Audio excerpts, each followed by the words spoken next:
दोस्तों आपने टाटा, महिंद्रा और हुंडई की इलेक्ट्रिक कार्स को इंडिया की सड़कों पर चलते हुए जरूर देखा होगा, लेकिन क्या आपने कभी सोचा है वो कंपनी इंडिया में क्यों नहीं दिखती जो दुनिया में सबसे ज्यादा ईवीज बेचती है? मैं बात कर रहा हूँ BYD की, जिसकी इलेक्ट्रिक कार्स आज यूरोप से लेकर ब्राजील तक, थाईलैंड से लेकर साउथ अफ्रीका तक हर सड़कों पर दौड़ रही है, सिर्फ इंडिया को छोड़कर। अब एक प्राउड इंडियन होने के नाते ये कहना थोड़ा अजीब सा लगता है, लेकिन सच्चाई ये है कि अगर BYD इंडिया में फुल फोर्स के साथ में आ गई ना, तो फिर टाटा और महिंद्रा जैसे बड़े बड़े इंडियन कार मेकर्स का अस्तित्व ही खतरे में पड़ सकता है, क्योंकि BYD की टेक्नोलॉजी इतनी एडवांस है कि टेस्ला तक उसके सामने नहीं टिक पाया। क्योंकि 2024 में BYD ने वर्ल्ड लेवल पर 42,70,000 व्हीकल्स बेचे थे, जबकि टेस्ला की बिक्री थी 17,90,000 यूनिट्स। और दोस्तों शॉकिंग बात तो ये है कि महिंद्रा ने अपनी कुछ इलेक्ट्रिक SUVs में सीक्रेटली BYD की बैटरी टेक्नोलॉजी का यूज किया है, वो भी बिना ज्यादा शोरगुल किए। तो चलिए जानते हैं उस अनाथ बच्चे की कहानी जिसने गरीबी से उठकर दुनिया की सबसे बड़ी EV कंपनी खड़ी कर दी और साबित किया कि सपने सिर्फ देखे नहीं जाते, बिल्ड किए जाते हैं।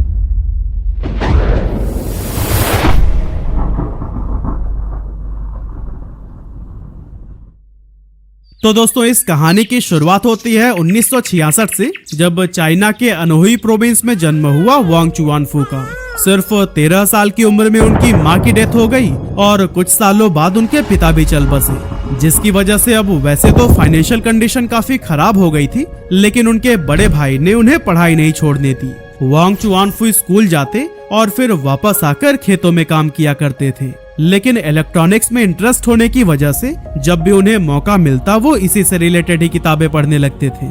आगे चलकर उन्होंने सेंट्रल साउथ यूनिवर्सिटी से अपनी ग्रेजुएशन कंप्लीट की और फिर स्कॉलरशिप के दम पर उन्होंने चाइना के टॉप टेक्निकल इंस्टीट्यूट में पढ़ाई शुरू की, जिसका नाम था Beijing non ferrous research institute. यहाँ उन्होंने बैटरी टेक्नोलॉजी पर डीप रिसर्च किया और इस तरह वांग बहुत अच्छे से जान चुके थे कि आखिर रिचार्जेबल बैटरीज बनती कैसे हैं, किस तरह से काम करती हैं और इसके ड्रॉबैक्स क्या हैं। और फिर यहीं से उन्हें एक बड़ा रियलाइजेशन हुआ कि रिचार्जेबल बैटरीज का फ्यूचर बहुत बड़ा है, चाहे वो मोबाइल हो, कैमकॉर्डर हो या फिर फ्यूचर में इलेक्ट्रिक व्हीकल्स, सब में ही बैटरी की डिमांड एक्सप्लॉइट होने वाली है।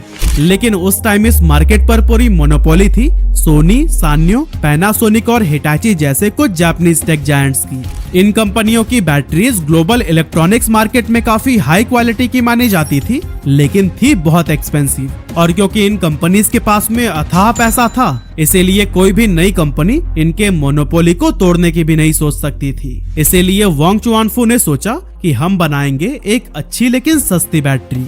साल था 1995 का। वांग ने अपनी सारी सेविंग्स इकट्ठी की, कुछ रिश्तेदारों से उधार लिया और कुछ छोटे इन्वेस्टर से पैसे जुटाकर शुरू की एक छोटी सी बैटरी कंपनी। नाम रखा गया BYD यानी बिल्ड योर ड्रीम्स।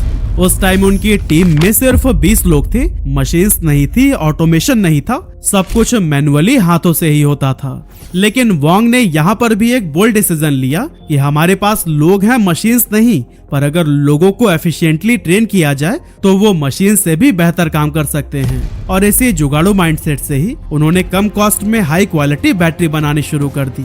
सिर्फ 3 साल में BYD ने ऐसी रफ्तार पकड़ी कि वह जापानीज कंपनियों को भी चाइना के मार्केट में टक्कर देने लगी।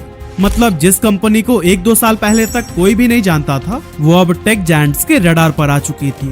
BYD उस टाइम तक एक स्ट्रॉन्ग बैटरी मैन्युफैक्चरर बन चुका था। नोकिया, मोटोरोला और कई दूसरे इलेक्ट्रॉनिक जायंट्स भी अपने मोबाइल डिवाइसेस के लिए BYD से ही बैटरी लेने लगे।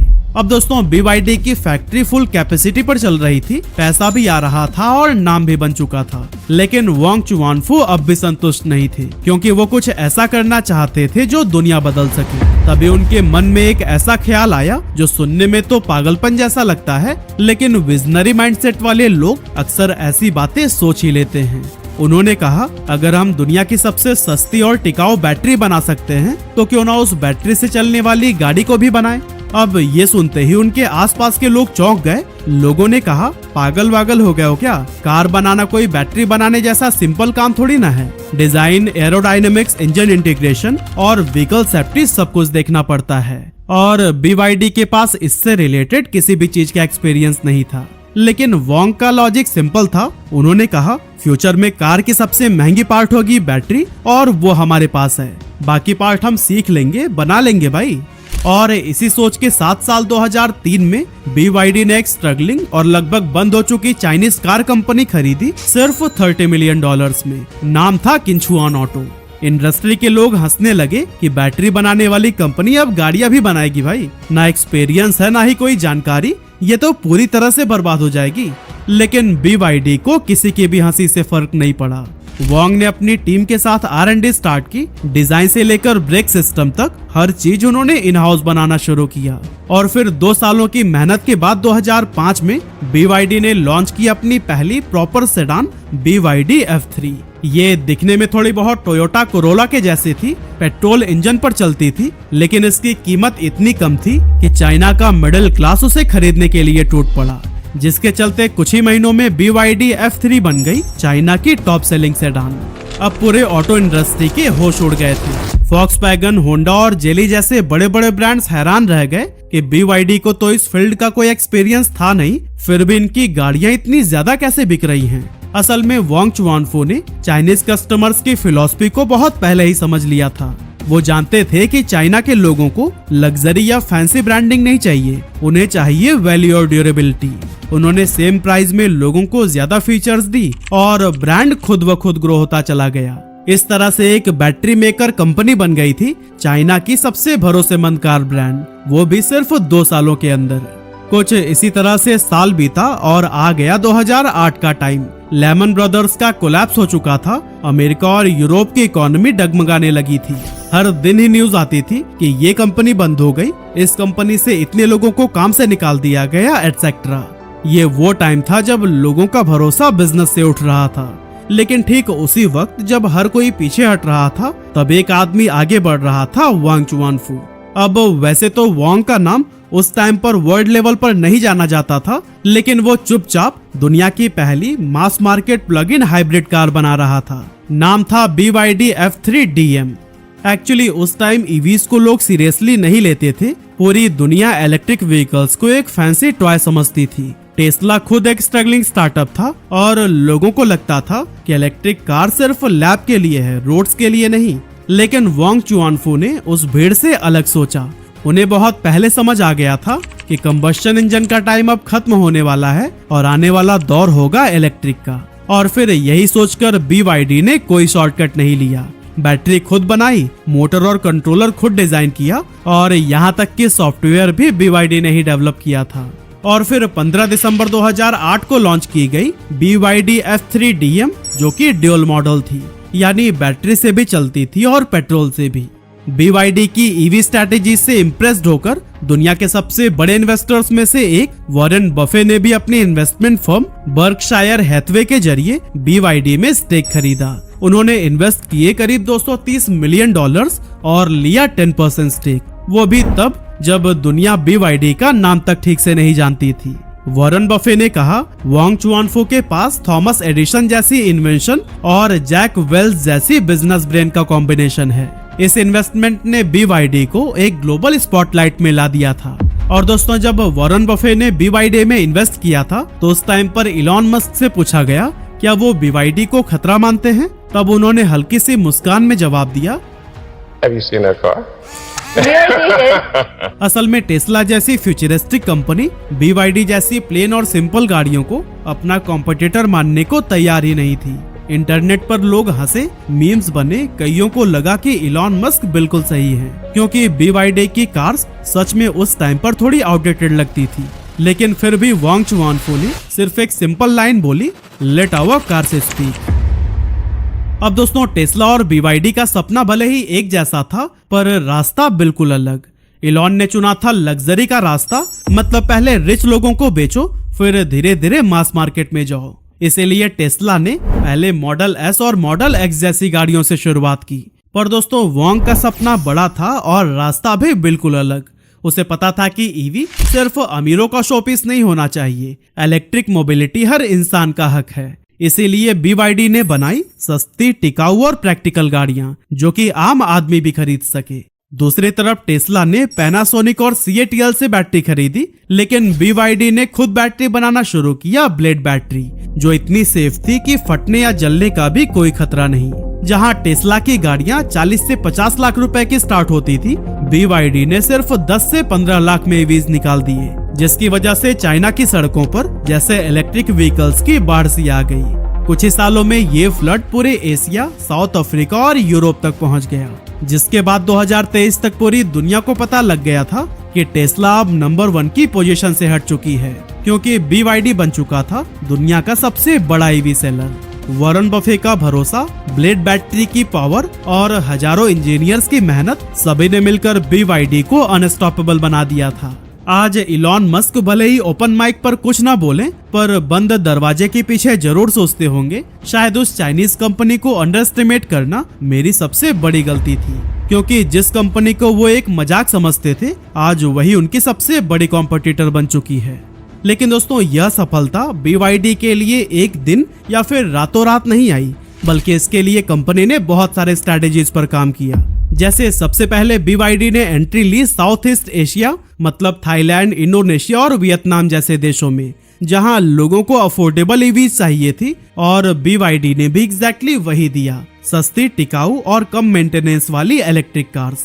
फिर नजर पड़ी साउथ अमेरिका पर, यानी ब्राजील, कोलंबिया और चिली जैसे देशों में, जहां पब्लिक ट्रांसपोर्ट का बड़ा हिस्सा अब भी फॉसिल फ्यूल पर डिपेंडेंट था। और यहाँ BYD ने सिर्फ कार्स नहीं बेची, बल्कि उन्होंने शुरू की इलेक्ट्रिक बसेस की भी डिलीवरी। और फिर लास्ट में जब BYD ने यूरोप में एंट्री ली, तो फिर जर्मनी जैसे देश में, जहां फॉक्सवैगन, BMW और मर्सिडीज जैसे ब्रांड्स पहले से ही कब्जा जमाए हुए थे, वहां BYD ने अपनी SUVs उतारनी शुरू की। यहाँ पर भी लोग इम्प्रेस्ड होने लगे, क्योंकि यूरोपियन रेगुलेशंस के हिसाब से भी BYD की सेफ्टी, रेंज और क्वालिटी शानदार निकली, जिससे हैन EV और टैंग EV जैसी गाड़ियां नॉर्वे और UK जैसे देशों में तेजी से सेल होने लगी। और दोस्तों, बात तो इतनी आगे अब बढ़ चुकी है कि BYD ने हंगरी में अपना मैन्युफैक्चरिंग प्लांट भी सेटअप कर लिया है, यानी अब वो मेड इन चाइना से मेड इन यूरोप पर भी जा चुके हैं। वहीं अगर हम बात करें इंडिया की, तो आपको जानकर हैरानी होगी कि BYD इंडिया में ऑफिशियली मौजूद है, और वो भी पिछले 15 सालों से। जी हाँ, साल था 2007 जब BYD ने पहली बार इंडिया में कदम रखा, लेकिन कार्स बेचने के लिए नहीं, बल्कि अपनी इलेक्ट्रॉनिक्स और बैटरी बिजनेस को एक्सपैंड करने के लिए। उन्होंने चेन्नई में एक छोटी सी मैन्युफैक्चरिंग यूनिट लगाई, जहां वो मोबाइल बैटरीज, फोन कंपोनेंट्स और कुछ EV पार्ट्स का प्रोडक्शन करते थे। उस समय नोकिया, मोटोरोला और माइक्रोमैक्स जैसे ब्रांड्स के लिए बैटरी सप्लाई करने वाले वेंडर्स में BYD भी शामिल था।